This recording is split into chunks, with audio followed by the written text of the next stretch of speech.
What's up, guys? I'm Frosty the Sandwich, and welcome back to Marvel Rivals. Today I'm bringing you a game I had on Namor, where I felt like I performed pretty well, and there's a couple of things that I did throughout this game that are sort of new habits I've been developing that I don't think I've covered in the past, so I thought this would be a good game to show. Sorry, just swapping colors real quick, so it's easier. One thing to know is even though I'm swapping colors here, it's not going to change the colors of the abilities you see, which is kind of frustrating. I wish they would fix that. So the enemy abilities are still going to look blue. But yeah, just bear that in mind. Here, I was playing Magic as like my default pick.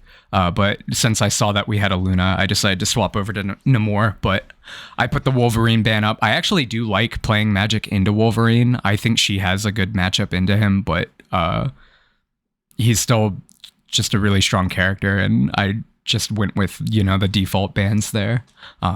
So we followed up with Hulk because he's another pretty typical ban. We saw they banned out Storm, so we don't need to ban her. Another one you could have looked to ban there would have been Luna, but since we have one on our team, we don't want to do that. We saw one of our teammates highlighting her, so, and don't be that guy. When somebody's highlighting a character, don't just autopilot and ban them. Look at what your teammates are actually looking to play. Just banning somebody's character off the bat can just set the tone for the match and make your teammates a little disgruntled with you. So try and be a good teammate, essentially, is what I'm trying to say here. I'm sure most of you guys know that if you're at this level. I think at a certain level, you just have to understand that no matter how much of a dick the other guys are being, your best success rate is to work with them. So just trying to be more of a team player, don't be that guy. Nobody likes that guy that's just talking shit the entire time. I usually just mute them. It's easier that way, and I'll still cooperate with them because I don't have to hear how much of an asshole they are. So, like, if you have somebody who's just immediately BMing off the start, or just, has a tone that you don't care for, just mute them and still work with them. It's a lot easier to work with somebody when you don't have to hear what they're saying about you. But yeah, I really like pushing over into this room with Namor because you can kind of just set up these turrets and then deny line of sight on yourself. So they're more or less just having to deal with your turrets constantly, giving your teammates a lot of space to move in and get some chip damage and maybe even get a pick and push in, which is what happened here. And here we're being a little aggressive. They thankfully didn't punish us for it. Shout out to the Magneto bubbling us, and our healers doing a great job keeping us alive there. We definitely would have died there without it. But still, we're just pushing them off point. And now here's something that I've started doing, and one of the reasons I wanted to show this is, since we know we just won that point, we're going to come over and check the enemy base and see if we can maybe find somebody who's spawned back here and stagger them. And we actually thankfully do. We found the rocket. I didn't know that there was actually... It looks like Thor may have gone AFK back there. But yeah, we basically came in to try and basically stagger and just keep pressure. A lot of, especially at the high level, a lot of what push and attack and defend maps is basically the attack side wants to get momentum and maintain momentum as much as possible. And a really good way of doing that is keeping the enemy team staggered as much as possible. And on the defense side, you're literally just trying to, whatever you can do to just waste time, anything you can do to stall the enemy team, to just make them have to regroup. That is what you should be looking to do. And so on the attack side, I think it's a very good idea to, if you get a team wipe or just push a lot of, maybe not a full team wipe, but maybe 4 people, try and you're a DPS player. Obviously, like if you're a supporter or a tank, you might not want to be doing this, but if you're a DPS, try and push to the spawn that some of them might have gotten stuck at and see if you can get a kill or two to keep them staggered, because that'll just keep your momentum. It's all about keeping momentum, so you can keep that cart pushing forward. Here we're pushing up again, taking space, giving ahead of the cart, essentially. Standing on the cart has its moments. I'm not saying you should never be standing on the cart, but a lot of the times you should be pushing ahead of the cart to create space for it so it can just keep pushing for free. The main issue with that is if all of you do it and one of them they have like a Psylocke or somebody who can easily get behind you, they could go sit on the cart and stall it. So usually there's at least one person hanging back on the cart, but most of your team should be ahead of it when you're attacking. And that's what you see here. So the cart does eventually push up to the door, and we've just been fighting at the door the entire time. They never really pushed us off this point, and we're just doing a good job getting picks. When we see people get low, we capitalize on it like you just saw. And we're just cleaning up the team here. And all of this happened because we basically just kept shoving and putting the momentum in our favor. We push forward, try and find picks where we can, and still trying to stay alive. As you can see, like, we are aggressively denying line of sight. We aren't just running down Main Street. I've seen some people try and do that. It's seldomly successful. Don't stand out in the open like I'm doing right here. This is bad positioning. It's okay. We are backing up a little bit to use the cart. But we do eventually go back to cover. But yeah, it I always think I have good positioning until I watch back gameplay of myself. And you should watch back gameplay of yourself too, because when you're in an actual match and just thinking of, like, your mindset is on your gameplay and you know, landing your shots, using your abilities wisely. It isn't necessarily always about where you're standing. So watch back through your games, because you'll be shocked at how many times you're kind of just standing out in the open and giving them free shots on you for nothing. Like, you're not really doing it to bring value. You're just doing it to get chip damage and actually giving them more chip damage on you than you're giving in return. So yeah, just little things, and it is little things at higher ranks that will improve your gameplay significantly. Another thing you'll see me doing here is basically like aiming right on the edge of cover, so that, like, I'll get, if somebody tries to, you know, strafe peek or like wiggle peek a corner, it's very easy for a harpoon to just peg them in the head and kill them outright. It just always be spamming, especially with projectile characters. You can't really do it with hit scan characters because they're hit scan, but projectile characters, you should have pretty good crosshair placement and control. It should almost always, your crosshair should almost always be on a spot where you expect an enemy, like a corner where you expect an enemy to be coming around, and just keep throwing those harpoons downrange, because you have infinite ammo on Namor. There's no drawback for just keep chucking them downrange, because eventually you'll get lucky. I got lucky a couple of times there. That was definitely not skill. It was just I was spamming the right corner and they walked around, and he does a lot of damage if you get a headshot. So a lot of them just went down immediately because they had some damage on them already. Here we're on defense. I always forget about Namor's passive, because you really don't get a lot of opportunity from his kit to utilize it, other than you just placing yourself at elevated positions and jumping off of them, or the rare occasions where you use your bubble. But you don't use your bubble that often because it's just such a good defensive cooldown. And if you spam it, good players will definitely start tracking it and punish you, because they'll know when it's down.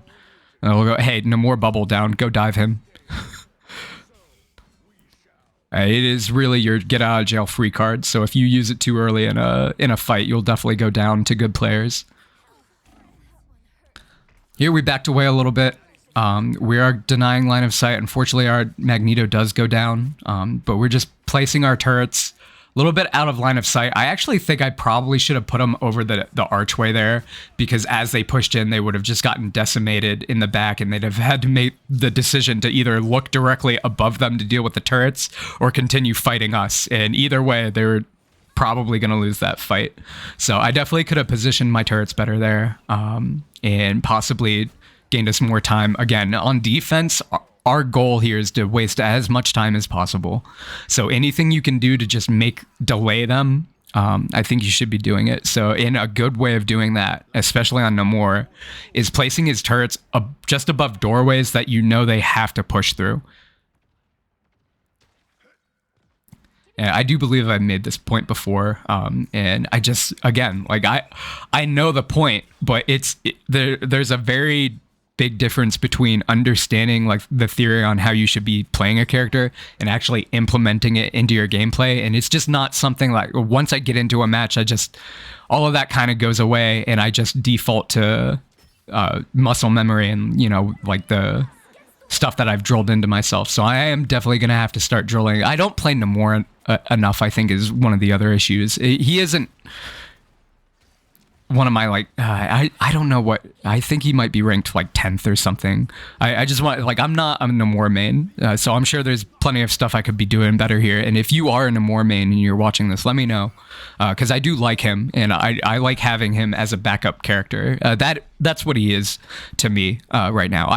I obviously prefer to play Magic or Storm if she makes it through the ban phase. That just never happens.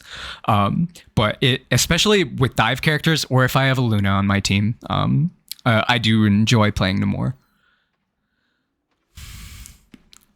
Yeah, there we unfortunately went down, but I think we're doing a very good job of just stalling and just throwing stuff in their face. Again, I do think my turret placement could be a lot better throughout this match. I think that's the biggest thing I really do need to work on with Namor. These are good turrets because they're above them. It's going to be very hard for them to deal with them, and they have line of sight to shoot at them.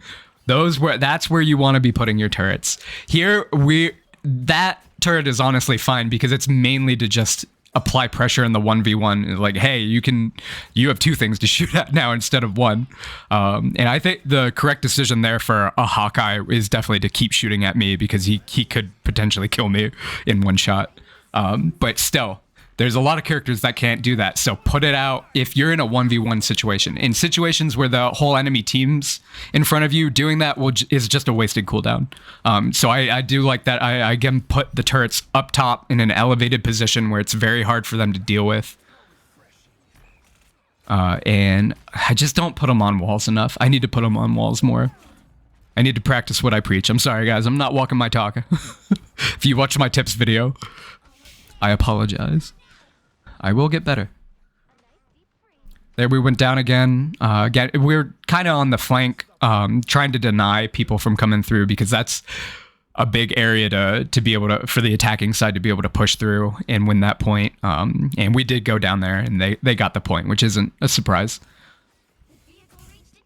Here, holding like just on the other side of this jaw is actually a very good spot. I like this positioning, except for the fact that we're kind of standing out in the open when there's cover directly to our right, or we could just push up to the bones and use them as cover, which I think would also be a good idea. And we do go down to just a random stray Hawkeye arrow. Learn from me. Don't just stand out in the open. Even if we have a shield tank in front of us, Magneto is not as strong. I mean, I guess we had Strange too, but I still, like, those shields will go down eventually, and hard cover doesn't have a health bar on it. Just use cover.